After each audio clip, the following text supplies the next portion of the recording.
Welcome to the Wisdom English classes for the students of CBSE class 11th। आज हम the portrait of a lady का understanding of the lesson करेंगे।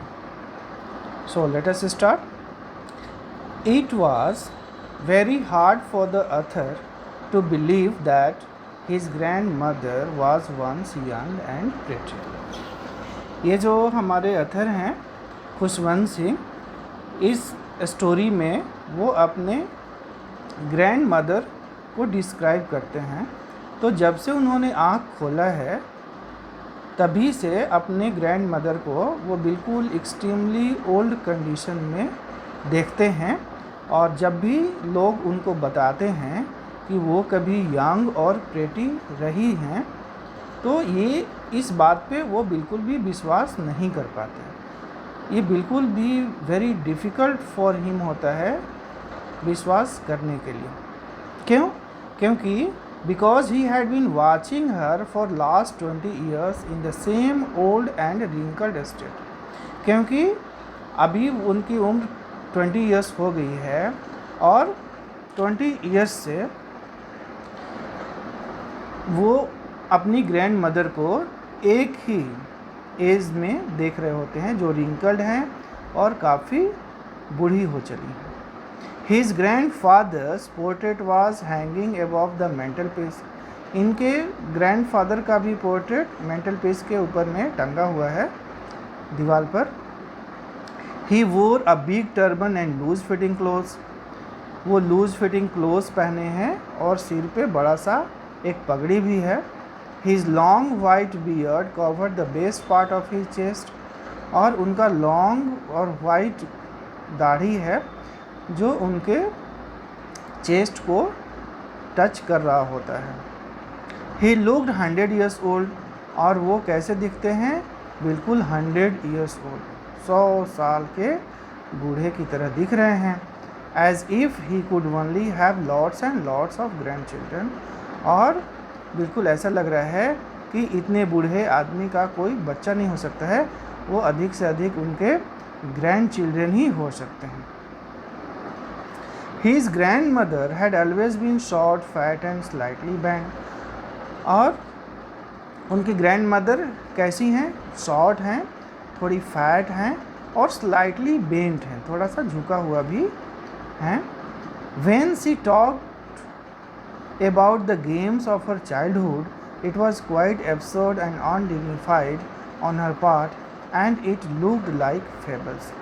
और जब भी वो बच्चों से, अपने ग्रैंड चिल्ड्रन से अपने बारे में, अपने बचपन में वो कैसा गेम खेलती थी, इस तरह की चर्चा अगर करती हैं तो किसी को बिल्कुल भी विश्वास नहीं होता और उनके पार्ट पे उनके लिए वो बिल्कुल भी ये एब्सर्ड एंड अनडिग्निफाइड लगता है। ये लगता है कि बिल्कुल कोई फेरी टेल हो या बिल्कुल फेबल्स हो, ये रियलिटी बिल्कुल भी नहीं उनको दिखता है। One hand on her waist and the other telling the beads of rosary, she hobbled around the house in spotless white.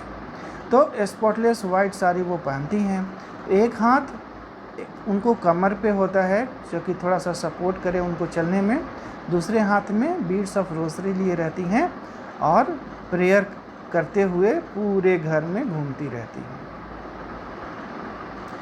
She could never have been pretty but she was always beautiful.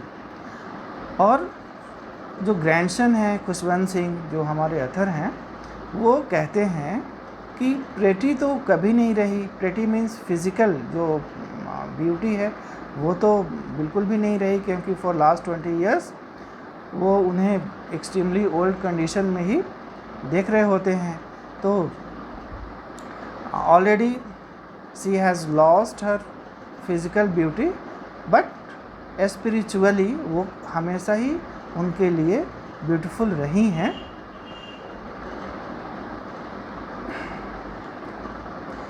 She was like a winter landscape in the mountains, breathing peace and content।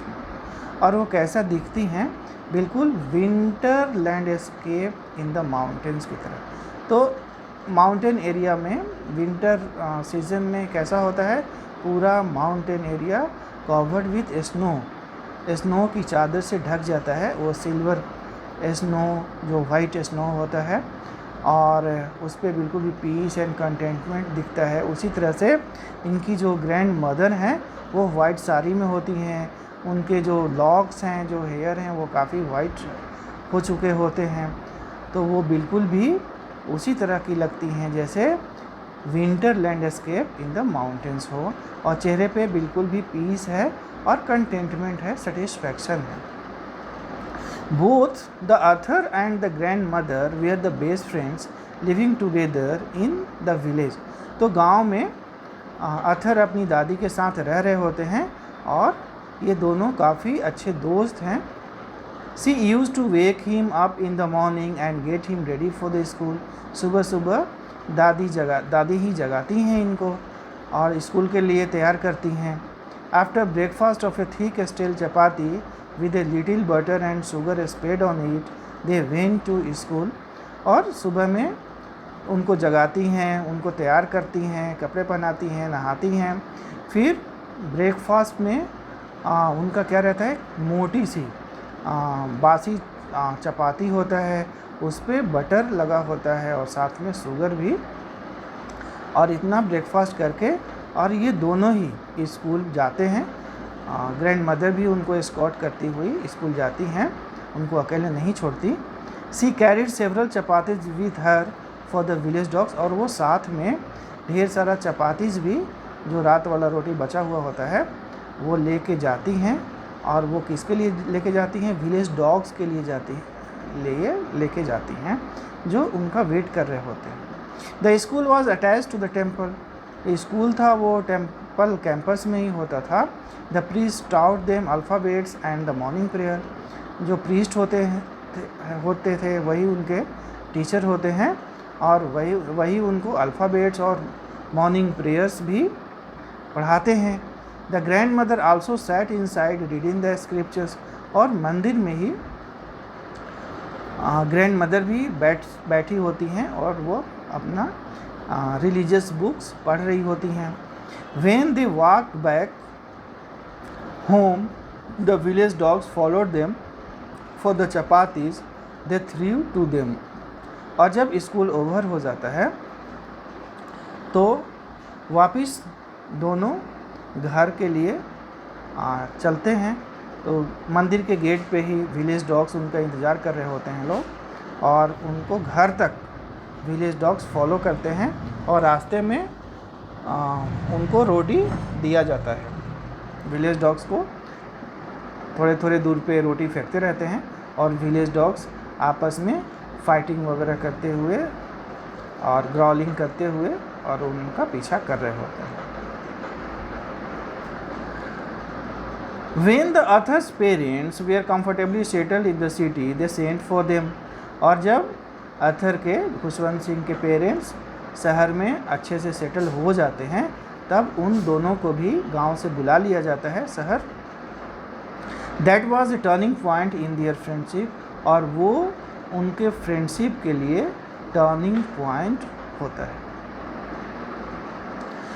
Now the grandmother couldn't accompany him to his school because he used to go in a motor bus, and she could not help him in his studies as he studied English and modern science. तो ये turning point क्यों है? क्योंकि अब वो grand mother उनको school तक एकम्पनी नहीं कर पाती हैं, स्कूल छोड़ने नहीं जाती हैं, क्योंकि अब उनका इंग्लिश मीडियम स्कूल में एडमिशन हो गया है। अब वो बस से स्कूल आते जाते हैं और साथ में वो उनको पढ़ाई में भी हेल्प नहीं कर पाती हैं, क्योंकि अब उनका इंग्लिश सिलेबस है और साथ में मॉडर्न साइंसेस वाली बात वो पढ़ते हैं, इसलिए वो उनको हेल्प नहीं कर पाती हैं। This made her unhappy. और इसके वजह से वो थोड़ी दुखी हो जाती है। The grandmother was also distressed as there was no teaching of God and scriptures. और ग्रैंडमदर इसलिए भी दुखी होती हैं क्योंकि इस नए स्कूल में, शहर के स्कूल में ईश्वर के बारे में या कुछ रिलीजियस बुक्स वगैरह की कोई पढ़ाई नहीं होती है। She was very much disturb when she knew that the author was getting music lesson at school.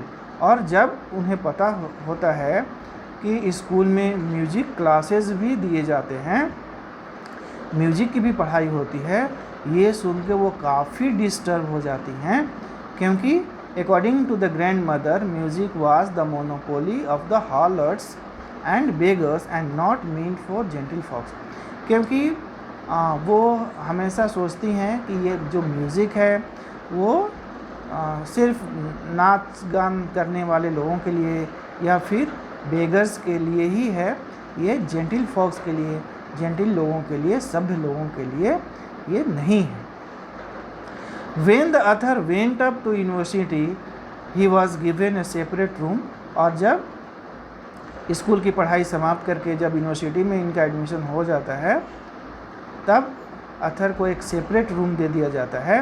The common link of their friendship was snap. और उस समय जो एक कॉमन लिंक था, उसके पहले तो वो एक ही रूम शेयर करते थे दोनों, लेकिन इसके बाद से वो अलग अलग रूम में रहने लगे, तो जो कॉमन लिंक है फ्रेंडशिप का वो भी ख़त्म हो जाता है। फ्रॉम सनराइज टू सनसेट, अब उनका रूटीन, ग्रैंड मदर का रूटीन क्या होता है शहर में? फ्रॉम सनशाइन टू सनसेट, सुबह सूर्योदय से लेके सूर्यास्त तक, सुबह से लेके शाम तक।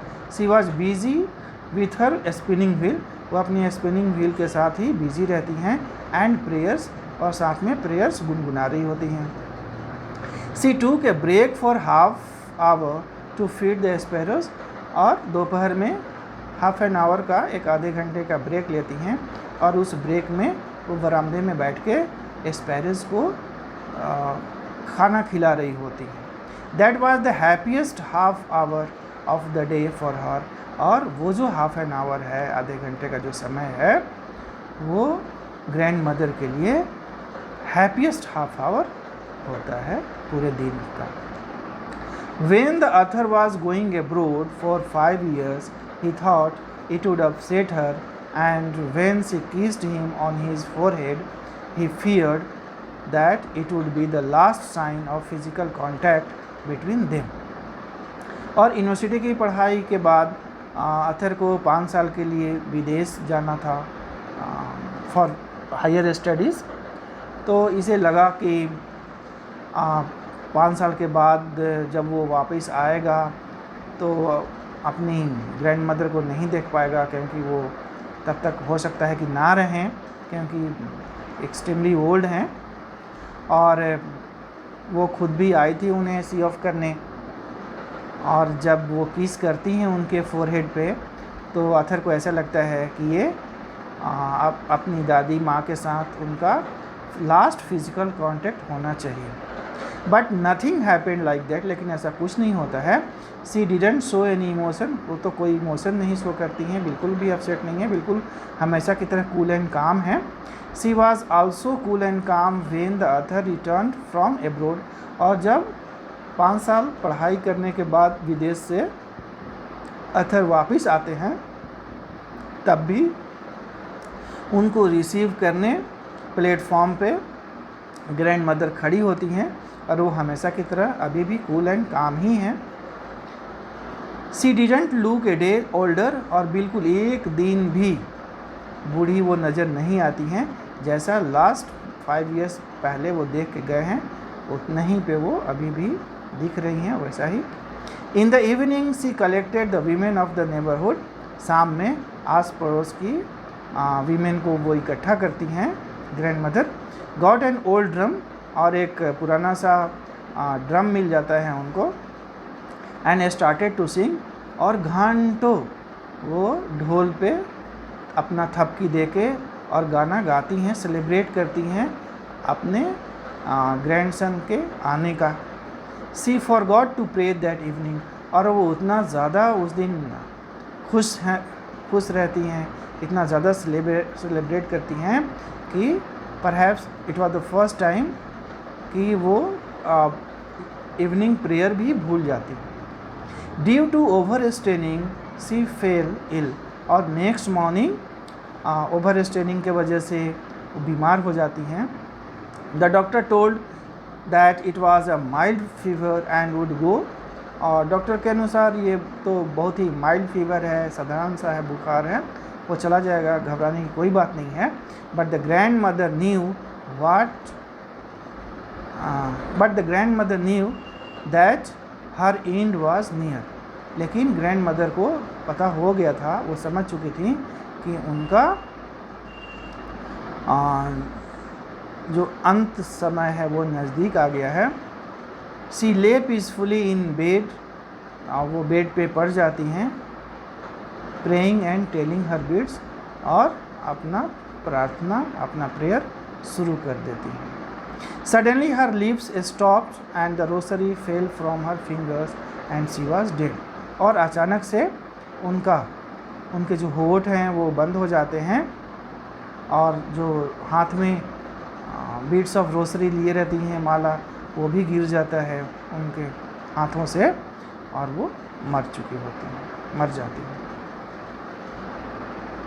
In the evening, they saw all over the veranda and in her room thousands of sparrows sat scattered on the floor. और उस दिन शाम को हजारों की संख्या में स्पैरोज इकट्ठा हो जाती हैं, बरामदे से लेके उनके रूम तक। देयर वॉज नो चर्पिंग्स, और कोई आवाज़ नहीं है, कोई चर्पिंग नहीं है, सारी की सारी स्पैरोज बिल्कुल भी शांत बैठी होती हैं। The author's mother threw breadcrumbs the way grandmother used to, but the sparrows took no notice of the breadcrumbs. और अथर की जो मदर होती हैं वो रोटी लाके उसको छोटे छोटे पार्ट्स में तोड़ के और स्पैरोज की तरफ देती हैं, जैसे ग्रैंड मदर उनको फीड करा रही होती थी उसी तरह से। लेकिन स्पैरोज बिल्कुल भी उस ब्रेड के टुकड़े पे ध्यान नहीं देती हैं सब। When they carried the corpse off, और जब डेड बॉडी को, ग्रैंड मदर की डेड बॉडी को वहाँ से उठा लिया जाता है, उठा के और लास्ट राइट्स के लिए शमशान तक ले जाते हैं। The sparrows flew away quietly, और तब स्पैरोज चुपके से बिल्कुल शांति की तरह बिना किसी आवाज़ के उड़ जाती हैं, चली जाती हैं वहाँ से। As if they had come to pay their homage to the grandmother, ऐसा लगता है जैसे कि वो ग्रैंड मदर की डिमाइस पे, ग्रैंड मदर के वो मृत्यु पे वो अपना एक ट्रिब्यूट देने आई हैं, अपना होमेज देने आई हैं। For her love, affection and care, उस ग्रैंड मदर के लिए जो उनके प्रति अपना काफ़ी लव, अफेक्शन एंड केयर दिखाती थी। इसी के साथ ये कहानी इसी नोट पे समाप्त होता है। Thank you very much.